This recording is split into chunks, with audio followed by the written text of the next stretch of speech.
राजभवन आगे गणधारण देवु, सत्याग्रह करूँ,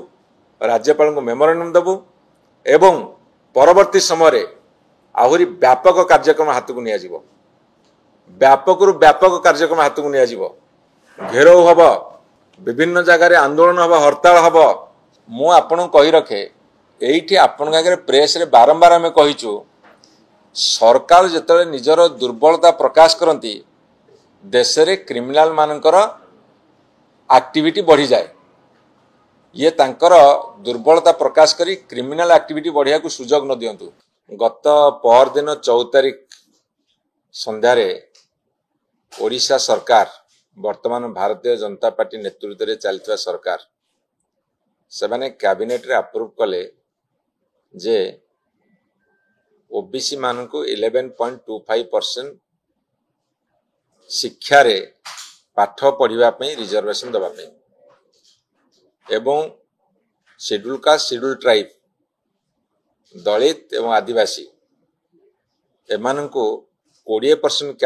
रु 38.75% बढ़ेले बोली कहले, किंतु यह एक धोखा, यह एक प्रवंचना। कहीं यह एक प्रवंचना एक धोखा आमे कहलु जे सेमाने जो रिजर्वेशन देइछंती सेतिरे हायर सेकेंडरी आमर जो स्कूल +2 कॉलेज अच्छी एवं जो अंडर ग्रेजुएट कॉलेज +3 तापर जो पोस्ट ग्रेजुएशन पीजी डिपार्टमेंट्स सेथिरे तापरे टीचर्स एजुकेशन रे तापरे लॉ रे एवं ओडिया लैंग्वेज रे आउ जो पीटी ट्रेनिंग बीपीएड एमपीएड रे यही सबुथरे रिजर्वेशन दबा कथा से कहले एवं यहाँ एक ऐतिहासिक घोषणा बोली से माने डिंडिम पिटुछंदी। आमे डिमांड रखिथिलु गत विधानसभा रे लगातार भाव 4-5 दिन विभिन्न उपाय रे सरकार ऊपर चाप प्रयोग करथिला बिजू जनता दल।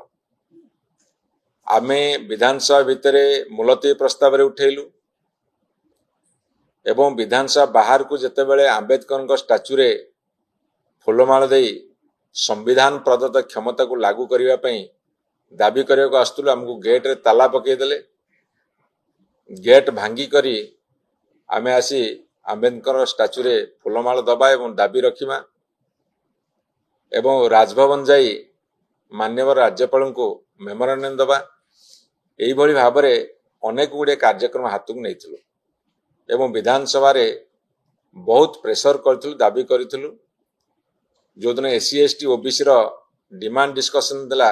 से दिन मध्य कथा उठिला, जो दिन अप्रोप्रिएशन बिल थिला से दिन मध्य कथा उठिला एवं आर्जमेंट मोशन आनिक मध्य दाबी रखिलु एवं सेठी नाराबाजी करिक मध्य दाबी रखिलु। एमिति अनेक प्रकार चाप बिजू जनता दल मान्यवर नवीन पट्टनायक विरोधी दल नेता नेतृत्व रे आमे एक कथा विधानसभा रे प्रकंपित करथिलु, तीव्र प्रतिवाद करथिलु। सेई चापर बशवर्ती हेई एवं सारा ओडिशा रे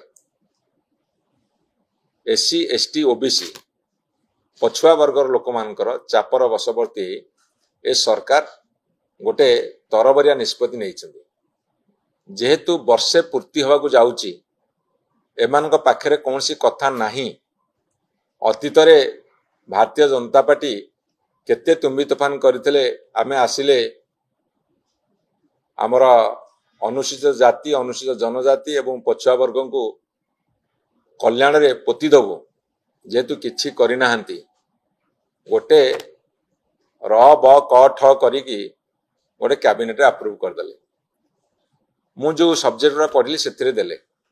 मु ताको पचारिबा चाहूची +3 रे 2,60,70,000 सीट अच्छी, 1,80,000 सीट भी फिलअप होनी, 80-90,000 सीट खाली पड़ुची। जोटी खाली पड़ुची सेठी तमे पुनी रिजर्वेशन दउछ, ता माने कोन? जोटी सीट खाली पड़ुची अंडर ग्रेजुएट पोस्ट ग्रेजुएशन रे तमे सेठी रिजर्वेशन देकी बाहाबा नउछ, ऐतिहासिक निष्पत्ति। आमे कौन डिमांड करथिलु एससी एसटी पिला माने होंतु विशेष करी पछुआ जाति ओबीसी वर्गर पिला माने जीरो पाउछंदी तांकु तांकर संख्यानुपातिक संरक्षण दियो तमे ताकु देलनी आम पिला माने ओबीसी पिला माने एससी एसटी पिला माने इंजीनियर हेबेनी डाक्टर हेबेनी एमबीए प्रोफेशनल हेबेनी टेक्निकल सब्जेक्ट प्रोफेशनल सब्जेक्ट पाठ पढ़ियार सुजोग पाइबेनी एथे तमे कहले हम दउचु कौन देइछ कौन तमे देइछ हमको हेंगु जमे तो सुंगुथिबु आमे एक कथा तांको पचारियाको चाहूछु एबे तीव्र स्वर उठिछि सबुठी वर्तमान छात्रक महल रे अभिभावक महल रे एवं एससी एसटी ओबीसी महल रे ए कथा तीव्र भाव रे आंदोलित करी समस्त को एवं तीव्र स्वर उठी आमे बिजु जनता दल तरफरु जेहेतु लोकंकर स्वर पालटी बिजु जनता दल मान्यवर नवीन पट्टनायक नेतृत्व रे आमे एटी डिमांड रखुचु तुरंत एससी एसटी ओबीसी एससी संख्या हला 16.25 शेड्यूल कास्ट संख्या हला 16.25 एवं शेड्यूल ट्राइब संख्या हला 20.5 22.5 माने 22% अधे एवं एससीबीसी संख्या ओबीसी संख्या जदि 54% किंतु अंततः तांको सारा भारत वर्ष 27% दिया जाउची 27% दिया जाउ एवं ताकू तुरंत लागू करा जाउ शिक्षा क्षेत्र में कौन सी प्राबंधी नहीं सुप्रीम कोर्ट रो गाइडलाइन अनुसार से कथा कहउछंती तमे जॉब क्षेत्र में देई परिबनी कैपिंग तो उठिया को वर्तमान एसएलपी अछि हम सरकार बेले एसएलपी जाइथिले तमे ताको सुप्रीम कोर्ट जाइथिले तमे ताको लागि उठा कैपिंग तेनु करी से परवर्ती कथा वर्तमान पे आमर जेतिकी न्याज्य दाबी सेतिकी दियो एससी एसटी पिलम केते दउछ तांकर 38.75% थिला बेले तांको वर्तमान 20% दउछ शेड्यूल कास्ट को 8% शेड्यूल ट्राइब को 12% ओबीसी को 0 तेनु को आग तुरंत एससी एसटी संख्यानुपातिक संख्या रे दियो ओबीसी को 0 दे 54% लोकों मुहरे तमचा मर्च तुरंत ताकू लागू कर ए भंडामी करवा चलिबो नहीं भुआ बुलाया चलिबो नहीं हेंगु सुंगेवा चलिबो नहीं ताकू लागू कर एइते पई लोकंकर स्वर बिजु जनता दल आगामी 21 तारीख दिन 10टा बेले राजभवन सम्मुख रे हजार हजार लोकों गहन रे साधारण लोक विभिन्न जगह छुट्टी आसबे आमे राजभवन आगे गणधारण देबु सत्याग्रह करिवु राज्यपाल को मेमोरेंडम देबु एवं परवर्ती समय आहुरी व्यापक कार्यक्रम हाथ को नियाजिवो व्यापक रु व्यापक कार्यक्रम हाथ को नियाजिवो घेराव हब विभिन्न जगह रे आंदोलन हब हड़ताल हब सारा ओडिशा रे प्रतिवादर स्वर को तीव्र करू से प्रोग्राम आपण परवर्ती समय देबु किंतु आज 21 तारीख दिन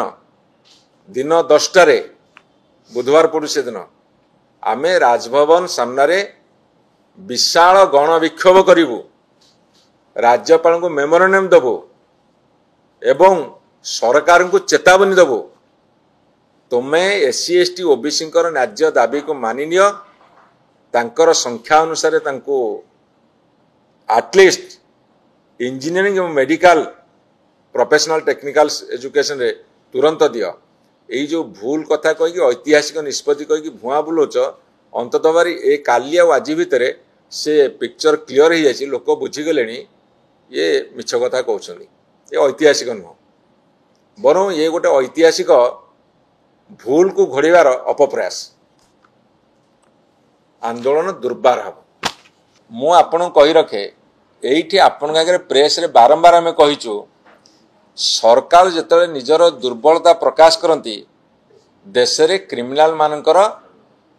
एक्टिविटी बढ़ी जाए ये तांकर दुर्बलता प्रकाश करी क्रिमिनाल एक्टिविटी बढ़िया को सुजोग न दियंतु।